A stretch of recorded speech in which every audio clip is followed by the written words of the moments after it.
Welcome to the deep dive. Today, we're getting into a really powerful vision for a nation. Yeah, this one's from Dr. APJ Abdul Kalam, his 2003 speech, My Vision for India. Exactly. And our mission really is to unpack how he saw India, historically resilient, economically growing, but maybe struggling with its own self-image. And what he thought should be done about it. Right. We'll kick things off with this unique point he makes about, India's long history. It's fascinating. He starts right off highlighting this observation. For like 3,000 years, India was invaded repeatedly. Right. And this is the key bit, it never really went out conquering other nations. And he doesn't see that as weakness. He frames it as sort of a deep-seated respect for other people's freedom. So it's less about aggression and more about resilience, absorbing rather than attacking. Precisely. A kind of cultural strength, he suggests. Right. And he argues that this is like fundamental to India's character. Okay, that's a really interesting way to frame strength. So how does he connect that history to his first main vision? Well, he pivots straight from that historical foundation to freedom. His first vision. Okay. He specifically says India got its first vision of this in 1857. He links it back to the First War of Independence. Ah, okay. So not just independence later on, but the spirit of it starting earlier. Exactly. He's pointing to this long-held internal drive for self-determination. Yeah. And he says it is this freedom that we must protect and build on. Protect and build on. So it needs active work, not just assumed. Right. It implies you need constant vigilance, maybe internal resolve, not just guarding against outside threats. Got it. So freedom is the base. Then his second vision, that tackles perceptions about India's status, particularly economically. Yeah, development. Yeah. He says, look, for 50 years we have been a developing nation. It is time we see ourselves as a developed nation. And points to the economy, right? He does. We are among the top 5 nations in the world in terms of GDP. That's gross domestic product, the total value produced. A huge economic engine, even back then. Yes, but then he hits the contrast. Yet we lack self-confidence.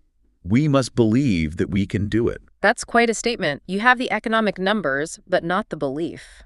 What do you think is really behind that lack of self-confidence he saw? Well, it really makes you wonder, doesn't it? How much does that mindset, that psychology, actually hold a nation back, even with strong GDP?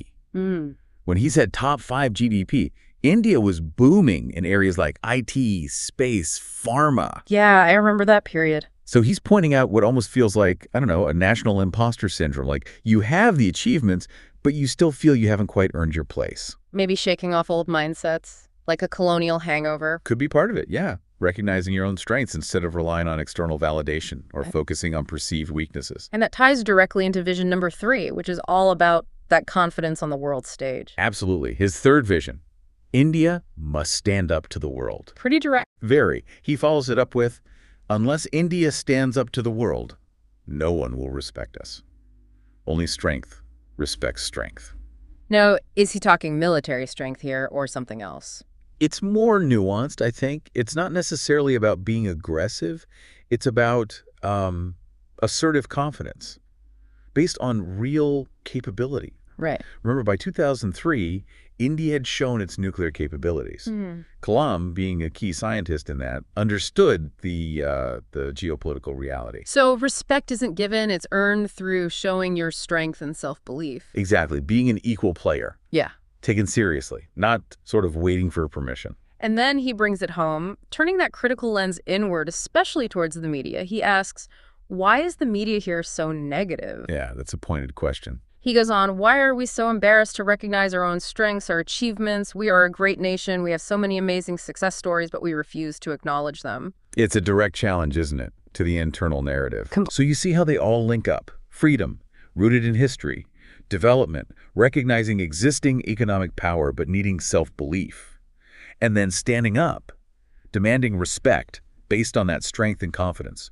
It's all interconnected. Yeah, it forms this cohesive challenge. He's saying the internal belief system is just as vital as, GDP figures or military tech. Absolutely. It's about shifting how the nation sees itself. Which is a powerful reminder for any group, really. Acknowledging those amazing success stories he talks about, it does make you ask, why is there sometimes that tendency towards embarrassment or negativity? Especially, as he notes, sometimes driven by media focus. It's a valid question. It really is. It's about where you choose to put the focus. Yeah, belief and focus.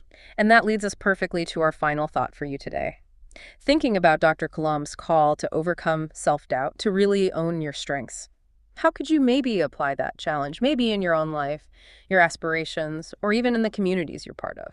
How can we consciously choose to build on achievements, rather than getting stuck only on what we think is missing or wrong? Something to definitely think about. Absolutely. Yeah. Something to mull over until our next deep dive.